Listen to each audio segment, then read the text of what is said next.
Hello everyone, welcome back to my YouTube channel education hub BD.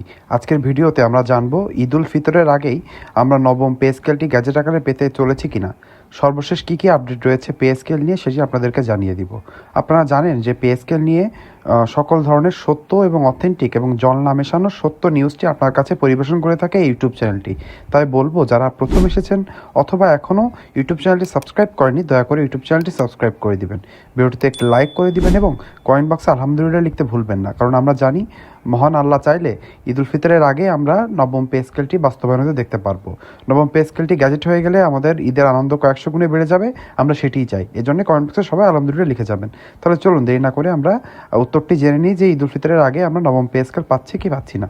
চলুন, আমরা main ভিডিওতে চলে এসেছি। এখন আমরা দেখতে পাচ্ছি, প্রথমে আমরা জেনে নিব কেন নতুন পে স্কেলটি দরকার, অর্থাৎ সরকারি চাকরিজীবীরা কেন মরিয়া হয়ে উঠেছেন নবম পে স্কেলের জন্য। নতুন নবম পে স্কেল বাস্তবায়নের দাবিতে সরকারি কর্মচারীরা কয়েকটি গুরুত্বপূর্ণ কারণ তুলে ধরেছেন। মূল কারণগুলো হলো, দীর্ঘদিন বেতন কাঠামো পরিবর্তন হয়নি।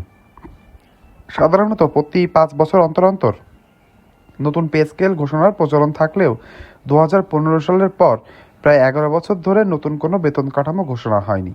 আপনারা স্পষ্ট জানেন যে 2015 সালে কিন্তু অষ্টম পে স্কেলটি এসেছিল, সেটি বাস্তবায়ন হয়েছিল 2015 সালের ডিসেম্বর মাসে। সেই থেকে আজকে 2026 সালের মার্চ মাস চলছে এবং প্রথম সপ্তাহ প্রায় শেষের দিকে। এখনও 11 বছর পার হয়ে গেলেও সরকারি চাকরিজীবীদের যে কাঙ্ক্ষিত পে স্কেল, আপনারা জানেন যে সরকারি চাকরিজীবীরা এমনি কম বেতনে কাজ করে থাকেন বেসরকারি যে প্রতিষ্ঠান আছে তার থেকে। এখানে শুধু সরকারি সুযোগ সুবিধা এবং চাকরির যে স্থায়িত্বকাল রয়েছে, এর জন্যে কিন্তু সরকারি চাকরিজীবীরা এদিকে এসে থাকেন। কিন্তু আপনি যদি সরকারি চাকরিজীবীদের এই আর্থিক অসঙ্গতিতে রেখে দেশকে অনেক বড় উন্নয়নের চরম শিখরে নিয়ে যেতে চান, তাহলে কিন্তু সেটি কোনোভাবে সম্ভব না। দেশের সরকারি চাকরিজীবীরা দেশের মেরুদণ্ড স্বরূপ। আপনি দেশের মেরুদণ্ডকে ভেঙে দেশকে সোজা করে দাঁড়িয়ে রাখবেন, এটা কোনোভাবে সম্ভব না।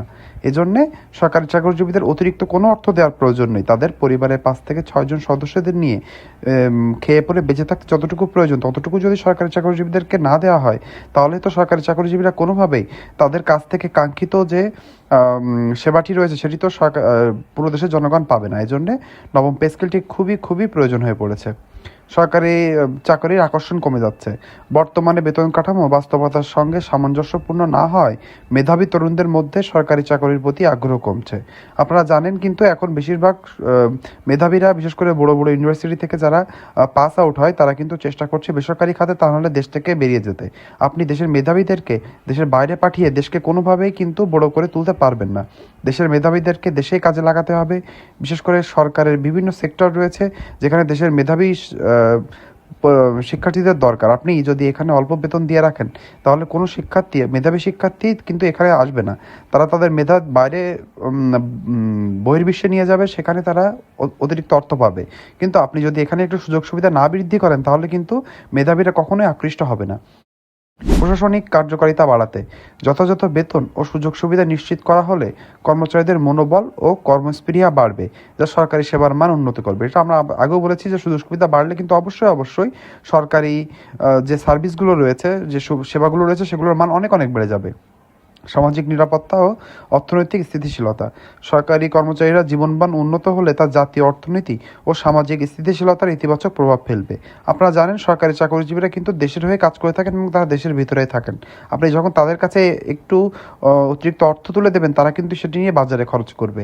বাজারে যখন সেটি খরচ করবে, সেটি কিন্তু পুরো দেশের অর্থ সার্কুলেশন বাড়বে। দেশের বিভিন্ন প্রান্তে নতুন ব্যবসা বাণিজ্য গড়ে উঠবে এই টাকা সার্কুলেশনের মাধ্যমেই। এজন্যে আমরা চাইব নবম পে স্কেলটি খুব তাড়াতাড়ি ঈদ উল ফিতরের আগেই বাস্তবায়ন করে যেন নতুন নির্বাচিত সরকার। এখন আমরা সেই কোশ্চেনের অ্যান্সারটি জেনে নিব। সেটি হলো, আমরা কি ঈদের আগে নতুন পে স্কেল পাচ্ছি, তার সর্বশেষ কী আপডেট রয়েছে আপনাদেরকে জানিয়ে দিতে চাই। ঈদের আগে হয়তো আর 5 থেকে 6 কর্মদিবস আমরা পাচ্ছি। এই 5 থেকে 6 কর্মদিবসের ভিতরে ঈদের ছুটি পড়ে যাওয়ার আগে কোনোভাবেই নবম পে স্কেলের দিকে নতুন নির্বাচিত সরকার যেতে চাচ্ছে না। তারা পরবর্তী অর্থবছরের জন্য অপেক্ষা করে রয়েছে। তারা ঈদের পরেও আশা করছি যে কোনো পজিটিভ নিউজ পাবো কি পাবো না সেটা নিয়ে আমরা সন্দিহান হয়ে রয়েছি। কেননা যেহেতু অন্তর্বর্তীকালীন সরকার চলে গিয়েছে এবং চলে যাওয়ার পরে তারা যে রিপোর্টটি রেখে গিয়েছে, চূড়ান্ত রিপোর্ট, সেটি নতুন নির্বাচিত সরকার দেখভাল করছেন। তারা এটি দেখভাল করার সাথেই এটি নিয়ে তারা কার্যক্রম চালিয়ে যাচ্ছেন। এজন্যে আমরা আশা করব যে অবশ্যই আমাদের যে নবম পে স্কেল সেটি বাস্তবায়ন হবে, কিন্তু ঈদের আগে সেটি না হওয়ার সম্ভাবনা প্রচুর ক্ষীণ।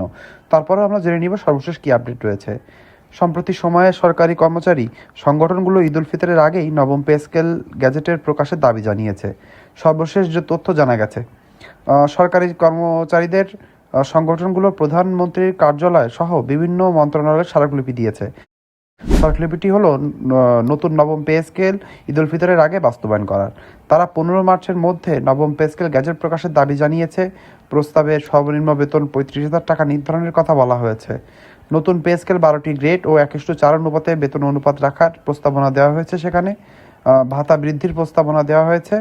এভাবে যে মেডিকেল ভাতার কথা বলা হয়েছে 1500 থেকে 5,000 টাকা করা, এটা আমি মনে করি খুবই যৌক্তিক। বিশেষ করে সরকারি চাকরিজীবীদের যাদের একটু বয়স বেড়ে গিয়েছে, 40 ঊর্ধ্ব বা 50 ঊর্ধ্ব যারা রয়েছেন, তাদের কিন্তু অনেক ওষুধের প্রয়োজন হয়।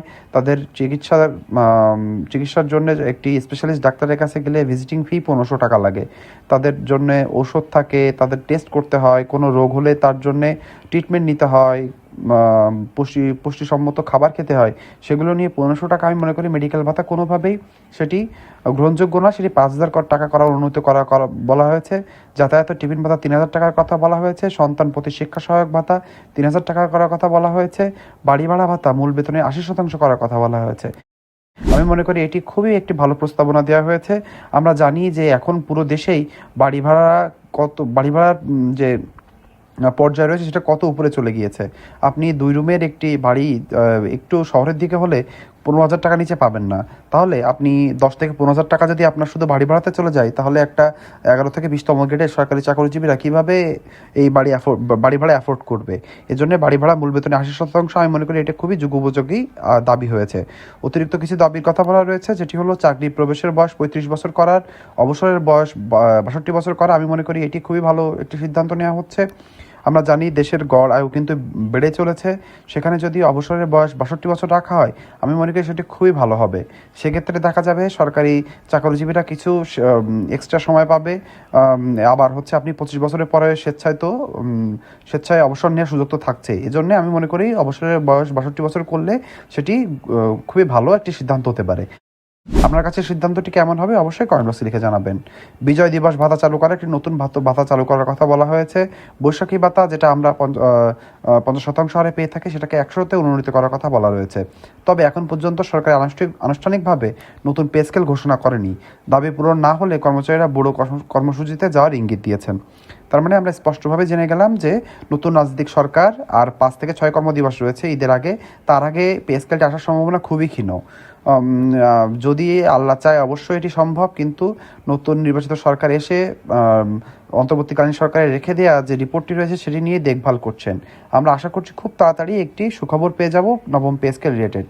আজকের ভিডিওটি এ পর্যন্তই। পরবর্তীতে পে স্কেল রিলেটেড যে কোনো ধরনের এক্সক্লুসিভ এবং সত্য নিউজটি সবার আগে পেতে আমার ইউটিউব চ্যানেলে চোখ রাখতে হবে। তার জন্য আমার ইউটিউব চ্যানেলটি সাবস্ক্রাইব করতে হবে, ভিডিওটিতে একটি লাইক করতে হবে, ঘন্টা আইকনটিতে চেপে দিতে হবে। পরবর্তীতে পে স্কেল রিলেটেড যখনই কোনো ভিডিও দিব তাহলে আপনার কাছে চলে যাবে। কমেন্ট বক্সে অবশ্যই আপনার যৌক্তিক মন্তব্য এবং আলহামদুলিল্লাহ লিখতে ভুলবেন না। আজকে ভিডিওটি এ পর্যন্তই। সকলে ভালো থাকবেন। ধন্যবাদ।